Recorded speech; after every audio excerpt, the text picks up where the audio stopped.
Annelida group में मुख्यतः कौन कौन से जंतु आते हैं? एनिलिडा ग्रुप में मुख्यतः कौन कौन से जंतु आते हैं? जोंक और केंचुआ।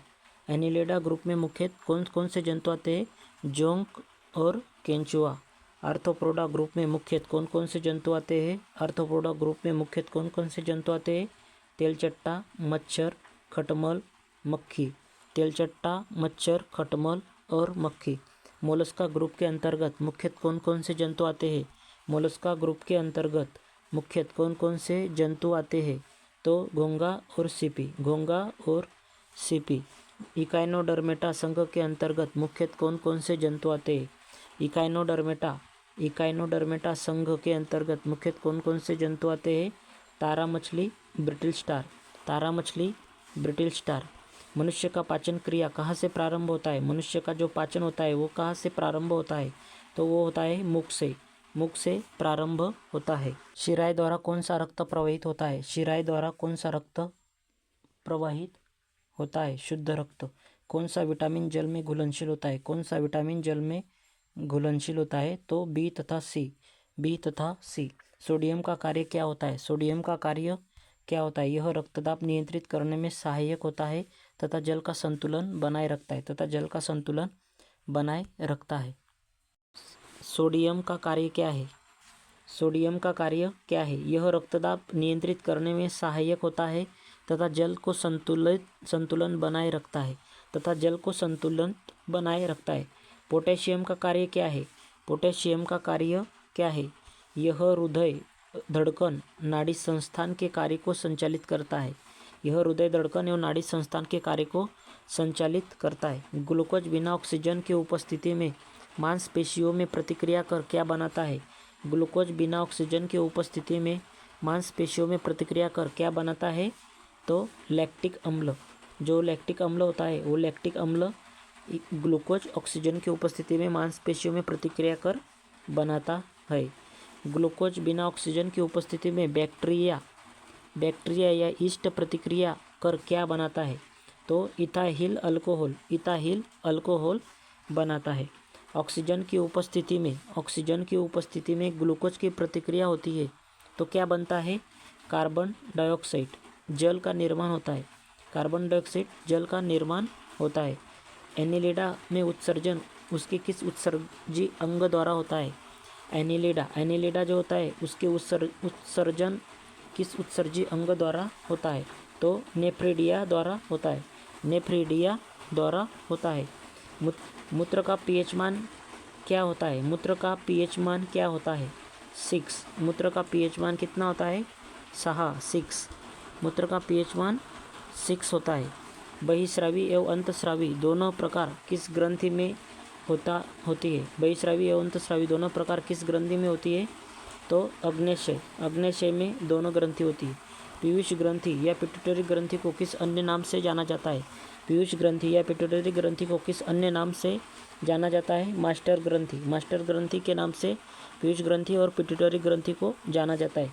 स्प्रिंग को अपनी सामान्य लंबाई पर वापस लौटने के लिए लगने वाला बल क्या कहलाता है? स्प्रिंग को अपनी सामान्य लंबाई पर वापस लौटने के लिए लगने वाला बल क्या कहलाता है? प्रत्यानयन बल कहलाता है। क्या कहलाता है? प्रत्यानयन बल कहलाता है। पौधों के लिए सबसे अच्छा उर्वरक कौन है? पौधों के लिए सबसे अच्छा उर्वरक कौन है? तो कंपोस्ट है। कंपोस्ट। पेट्रोलियम किस प्रकार के चट्टानों में पाया जाता है? पेट्रोलियम किस प्रकार के चट्टानों में पाया जाता है? तो औषधि चट्टानों में पेट्रोलियम पाया जाता है। गुब्बारों को उड़ाने के लिए काम में लाई जाने वाली गैस कौन सी होती है? गुब्बारों को उड़ाने के लिए काम में लाई जाने वाली गैस कौन सी होती है? तो हीलियम गैस होती है। कौन सी गैस होती है? हीलियम गैस होती है। डीडीटी का उपयोग किस रूप में किया जाता है? डीडीटी का रूप किस रूप में किया जाता है? डीडीटी का रूप कीटनाशक के रूप में डीडीटी का उपयोग किया जाता है। इथेनॉल के अत्यधिक सेवन से कौन सा अंग प्रभावित होता है? इथेनॉल के अत्यधिक सेवन से कौन सा अंग प्रभावित होता है? तो यकृत इथेनॉल के अत्यधिक सेवन से प्रभावित होता है। सभी अम्लों में अनिवार्य रूप से पाया जाने वाला पदार्थ क्या है? सभी अम्लों में अनिवार्य रूप से पाया जाने वाला पदार्थ हाइड्रोजन है। कौन सा है? हाइड्रोजन। सभी अम्लों में अनिवार्य रूप से पाया जाने वाला पदार्थ हाइड्रोजन है। क्या है? हाइड्रोजन। आग लगने तथा फैलने की सबसे कम संभावना किस वस्त्र से होती है? आग लगने तथा फैलने की सबसे कम संभावना सूती वस्त्र में होती है। कौन से वस्त्र में? सूती वस्त्र में होती है। सूती वस्त्र में होती है। लोहा का सबसे महत्वपूर्ण स्रोत कौन सा है? लोहा का सबसे महत्वपूर्ण स्रोत कौन सा है? हरी सब्जियाँ। हरी सब्जियों में सबसे ज़्यादा लोहा होता है। लोहा का सबसे महत्वपूर्ण स्रोत हरी सब्जियाँ होती है। गैसोलीन को किसके साथ मिश्रण करके गैसोहॉल बनाया जाता है? गैसोलीन को किसके साथ मिश्रण करके गैसोहॉल बनाया जाता है? तो इथाइल अल्कोहल। Ethyl alcohol. तत्कालिक ऊर्जा शक्ति के लिए धावकों को कौन सा पदार्थ दिया जाता है? तत्कालिक ऊर्जा शक्ति के लिए धावकों को कौन सा पदार्थ दिया जाता है? ग्लूकोज। ग्लूकोज दिया जाता है। मानव जाति के लिए ओजोन परत क्यों महत्वपूर्ण है? मानव जाति के लिए ओजोन परत क्यों महत्वपूर्ण है? क्योंकि वह पराबैंगनी किरणों को रोकने के लिए एक रक्षा आवरण बनाती है। क्या बनाती है? रक्षा आवरण। पराबैंगनी किरणों को रोकने के लिए एक रक्षा आवरण बनाती है। आंतजोर टाइफाइड के लिए सामान्यतः उपयोग की जाने वाली औषधि कौन सी है? आंतजोर टाइफाइड के लिए सामान्यतः उपयोग की जाने वाली औषधि कौन सी है?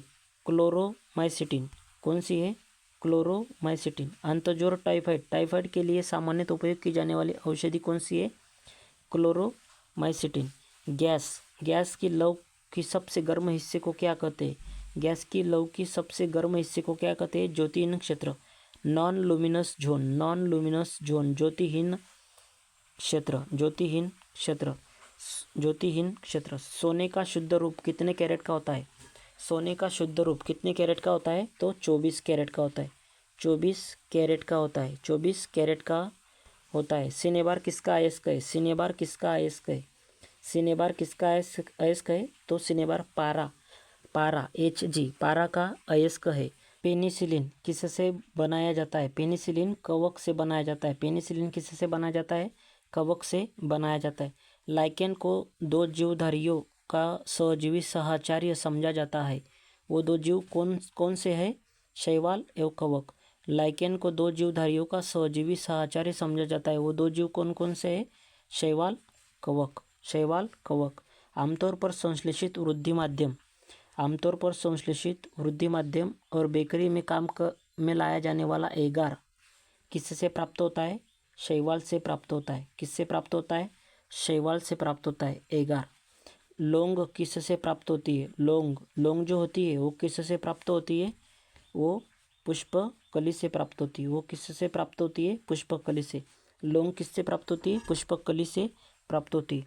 अनशन या उपवास की लंबी अवधि के दौरान शरीर में अशर्करा वर्गीय पुरावर्ती पक्षा शर्करा ग्लूकोज या मधुजन ग्लाइकोजन बनाने की विधि का नाम क्या है? अनशन या उपवास की लंबी अवधि के दौरान शरीर में अशर्करा वर्गीय पुरावर्ती पक्षा शर्करा ग्लूकोज या मधुजनन ग्लाइकोजन बनाने की विधि का नाम क्या है? ग्लूकोनवजनन। सभी जीवधारी शरीर के ताप का नियंत्रण किसके द्वारा होता है? हाइपोथैलेमस के द्वारा होता है। लाल अस्थि मज्जा में किसका निर्माण होता है? लाल अस्थि मज्जा में किसका निर्माण होता है? लाल रक्त कणिकाओं का निर्माण होता है। लाल अस्थि मज्जा में लाल रक्त कणिकाओं का निर्माण होता है। कशेरुक दंड में कितनी हड्डियां होती है? कशेरुक दंड जो होता है उसमें 33 हड्डियां होती। कितनी? 33 हड्डियां होती है। 33 हड्डियां होती है। 33 हड्डियां होती है कशेरुक दंड में। बीसीजी का पूरा नाम क्या है? बीसीजी का पूरा नाम क्या है? बीसीजी का पूरा नाम क्या है? Bacillus Calmette Guérin. Bacillus Calmette Guérin. Athlete foot नामक रोग किससे होती है? एथलीट फुट नामक रोग किससे होती है? एथलीट फुट नामक रोग कवक द्वारा होता है। किसके द्वारा होता है? कवक द्वारा। दमा नामक रोग किससे होता है? दमा नामक रोग। दमा जो होता है ना वो किसके कारण होता है? दमा कवक द्वारा होता है। किसके द्वारा होता है? वो भी कवक द्वारा होता है। फाइलेरिया नामक रोग किस कारण से होता है? फाइलेरिया नामक रोग किस कारण से होता है? कृमि। फाइलेरिया नामक रोग किस कारण से होता है? कृमि वार्म।